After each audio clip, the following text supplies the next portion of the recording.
Olá, de Brasília, capital do Brasil, iniciando mais um ponto certo. Hoje nós vamos falar de relacionamentos. Relacionamentos tóxicos, relacionamentos abusivos. Você sabe a diferença?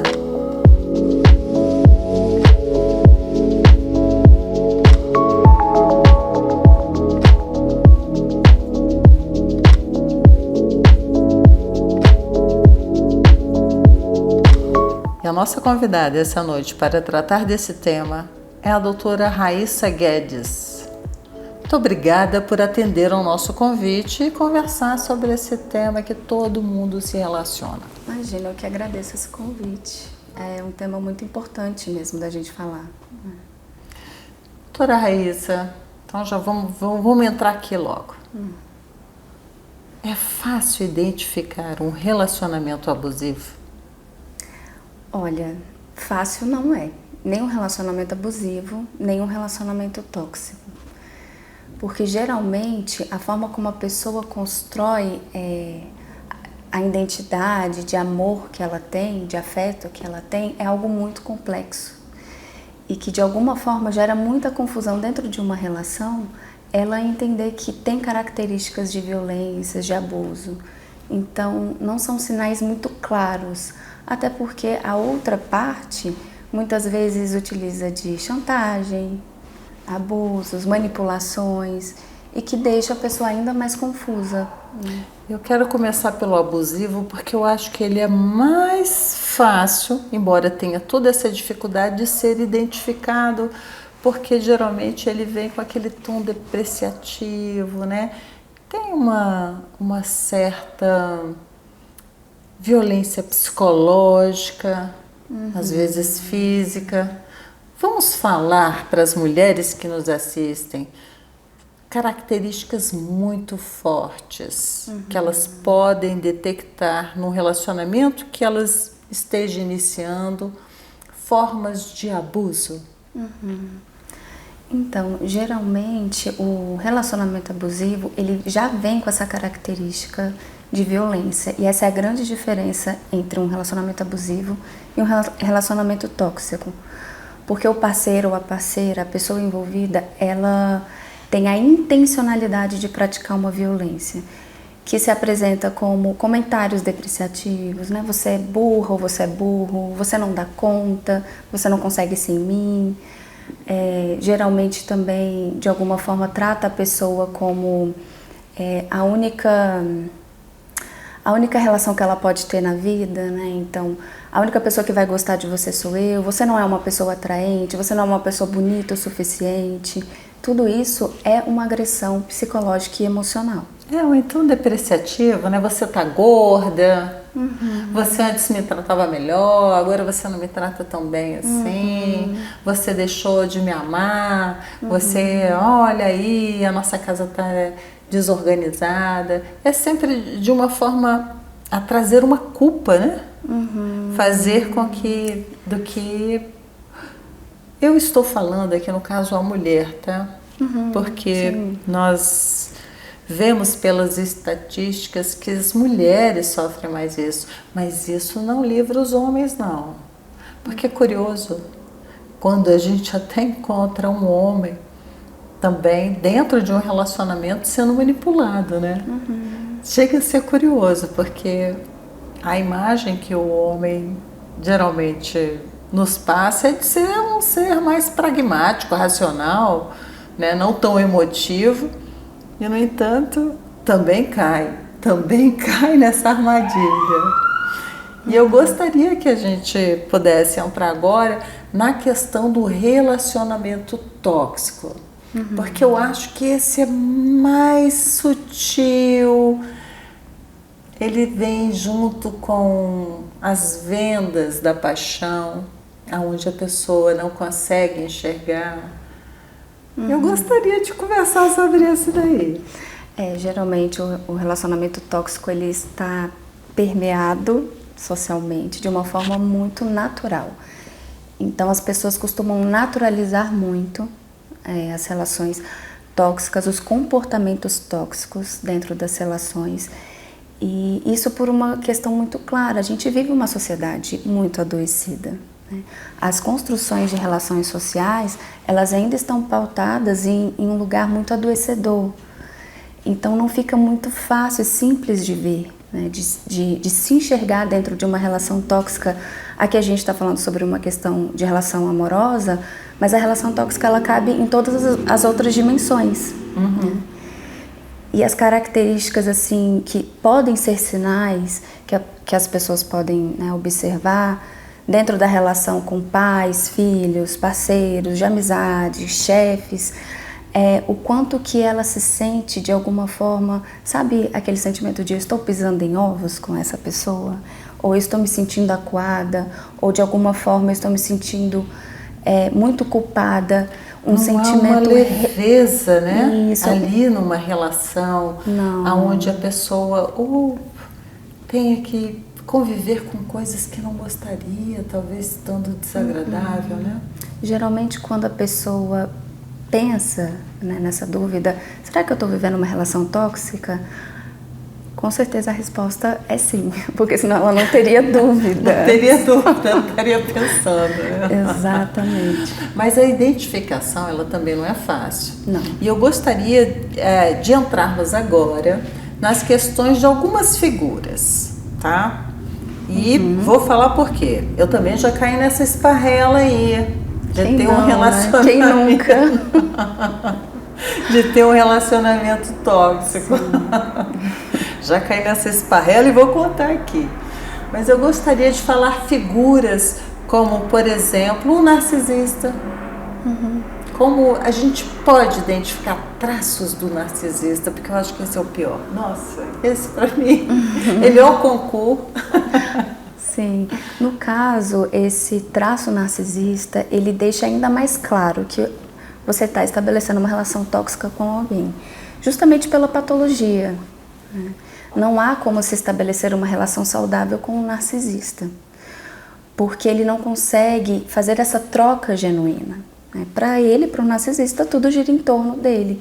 Então ele não tem facilidade para sentir empatia, para entrar em um nível de compreensão do outro, não há diálogo, né? O que há é chantagem emocional, manipulação, muitas vezes se colocando muito numa posição de vítima, uma extrema dificuldade de reconhecer os seus erros, na verdade não reconhece e devolve para outra pessoa como uma culpabilização, né, do outro. E aí é muito interessante porque em muitas situações em que o narcisista, no caso, foi, de alguma forma, né, o algoz na situação, ele manipula a outra pessoa para que no final ela peça desculpas para ele por ter errado, né, por ter supostamente cometido um erro. Ele faz isso, exatamente. Eu tô rindo aqui, mas é de mim mesma, viu? Achando graça e dando risada naquilo que eu já experienciei na vida, né? Eu tive um relacionamento tóxico e com um narcisista, porque eu tenho alguém muito forte dentro da minha família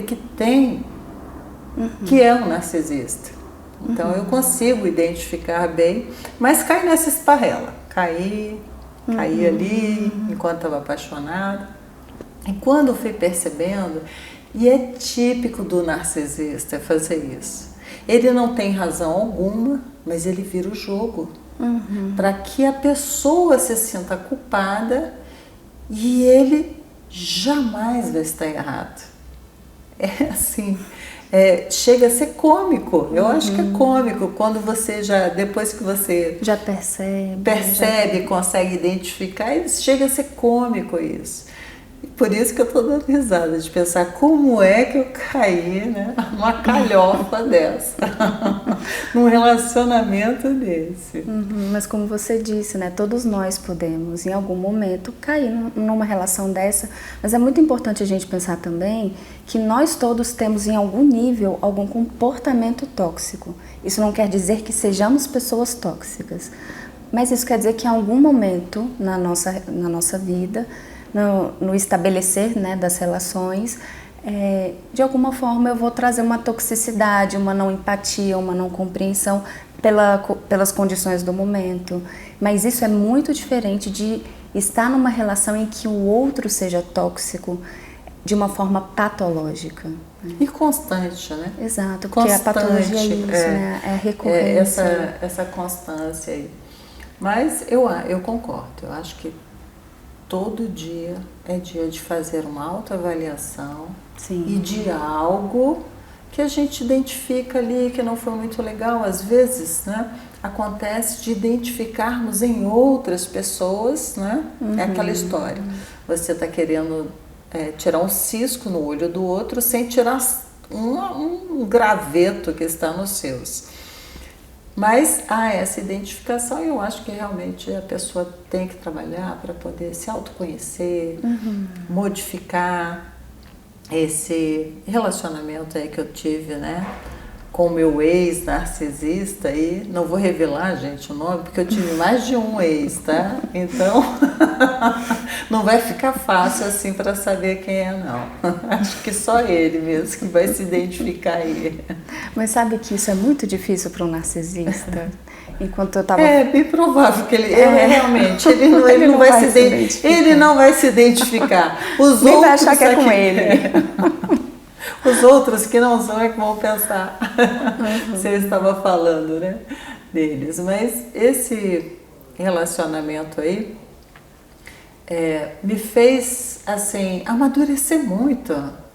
Porque levei um tempo para poder identificar. E olha que eu sou esperta, porque eu já tinha uma experiência dentro da família, com uma pessoa, né, muito próxima a mim, da minha família, que tem esse comportamento. Eu já tinha conhecimento, identificação, mas acabei me relacionando dessa forma. Outra coisa, né, que acontece muito é aquelas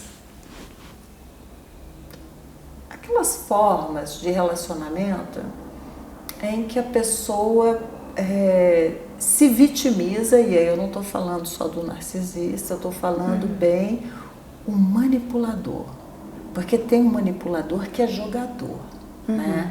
Esse, ele faz as coisas pensadas, ele é capaz de provocar ciúme no parceiro para se autovalorizar, né? Ele é capaz de mentir, de enganar, de ser sorrateiro.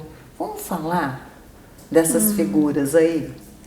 Sim, então, eles caem muito mais numa característica de relacionamento, de abusadores, né, de uma relação abusiva, do que dentro de uma relação tóxica.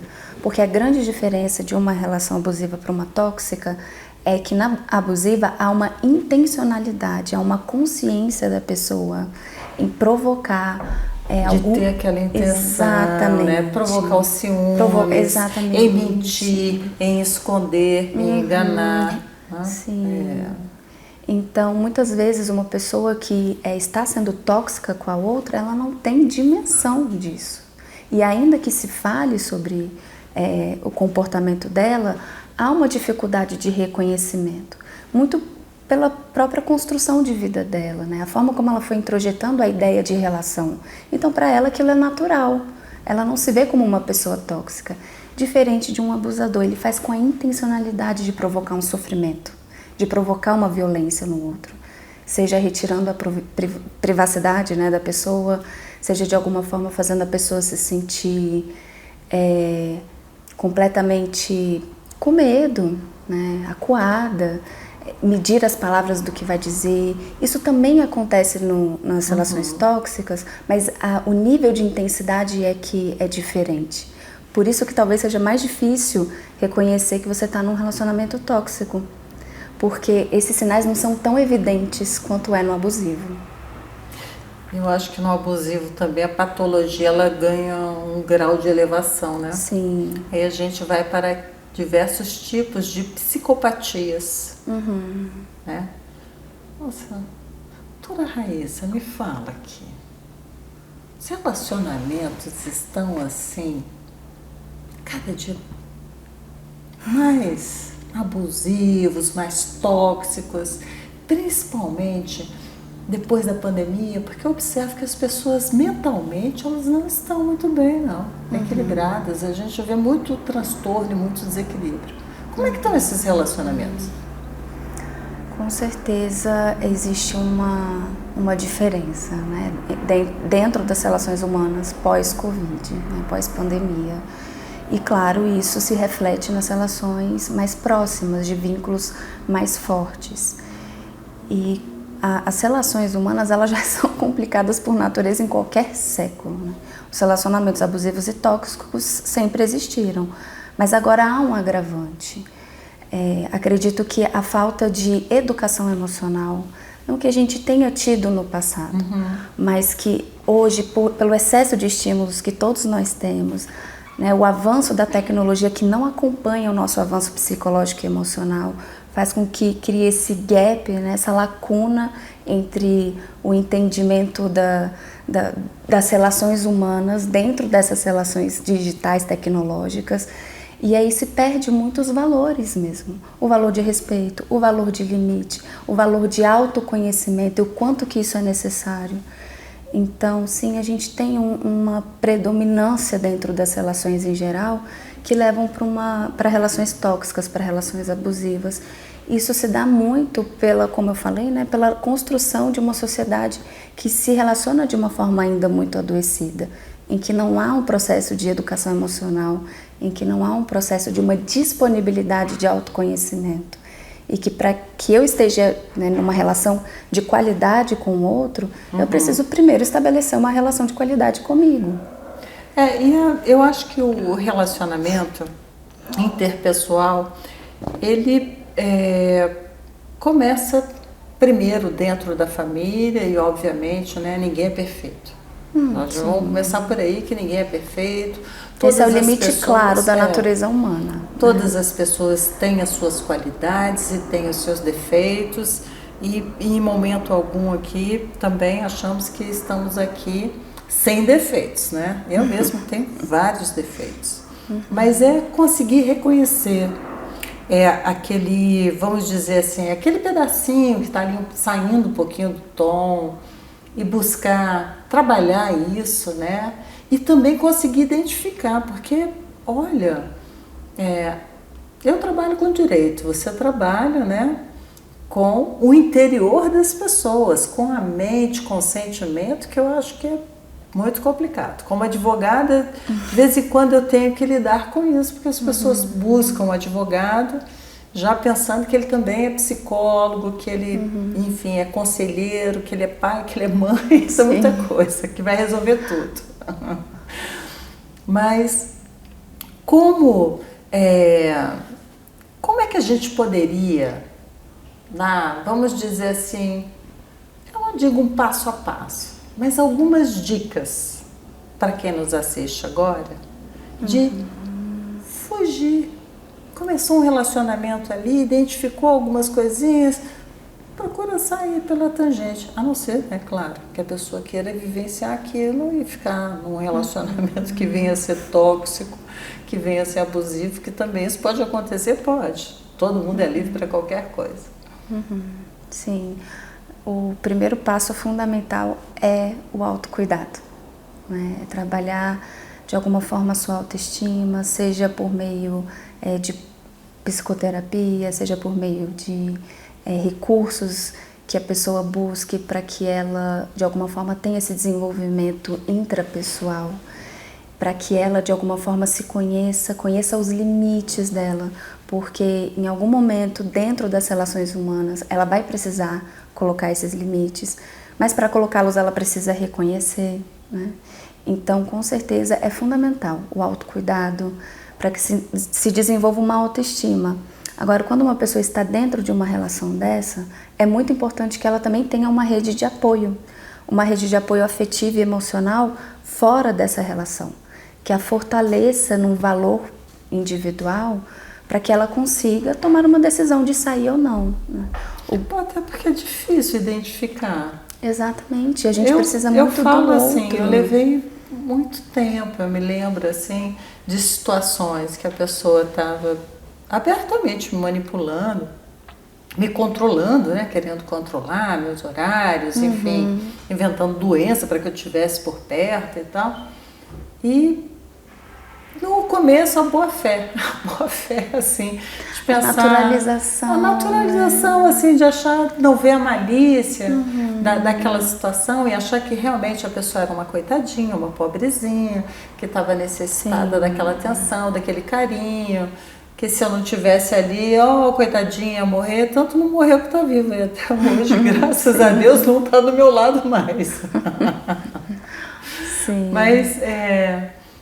Mas com certeza, se você tivesse tido uma rede de apoio que te ajudasse a sinalizar, você teria saído mais... Eu acho que eu teria identificado, mas a gente também tem aquela dificuldade de às vezes até enxergar, sabe? Porque eu acho que já no começo eu já observava, mas ainda... Como é que eu vou dizer? Eu não sei se é o hábito... Mas isso é o maior desafio. Se é o costume. Sim. Parece que leva um tempo, né? Para você sair desse emaranhado aí. Sim. Sei lá, você fica o mais difícil e doloroso é ter que admitir que se está numa relação dessa. Isso também acontece com as mulheres vítimas de violência doméstica, que muitas vezes demoram muito para reconhecer, né? E aí a gente está falando de coisas pesadas, de abuso. Mas enfim, né? Primeiro, vamos trabalhar o nosso interior. Sim. Começa tudo por nós, não é isso mesmo? A relação de qualidade com a gente mesmo. É muito importante. É primordial, é muito necessário que a gente entenda o valor de se construir uma identidade própria nas relações, porque esse é o grande problema. É como se as relações tirassem o exercício da individualidade, né, das pessoas. E isso não pode acontecer. Você não pode se anular uma identidade sua por quem quer que seja. Então, isso é muito importante. Para exercer essa individualidade, autocuidado. Doutora Raíssa, o ponto certo está chegando ao final. Mas olha, eu adorei essa nossa conversa. Inclusive de lembrar dos relacionamentos, não, acho que só foi esse mesmo. Os outros foram bem divertidos. Não tinha essa história, não. Que bom. Assim que já aconteceram. Muito obrigada. Imagina, eu que agradeço. Sabe? Muito obrigada mesmo. Foi uma conversa muito legal. E eu acho que quem está nos assistindo também gostou. E você aí que nos assiste, já passou por um relacionamento tóxico? Eu já. E olha, não foi fácil identificar. Espero que a nossa conversa de hoje tenha feito alguma mudança para você. Lembre-se, para evitar relacionamento tóxico, como a doutora Raíssa falou, primeiro cuida de si e depois dos outros. Tem algum assunto interessante? Gostaria de ser pauta aqui no Ponto Certo e sentar aqui do meu lado? Envia para nós. Até a próxima semana e obrigada.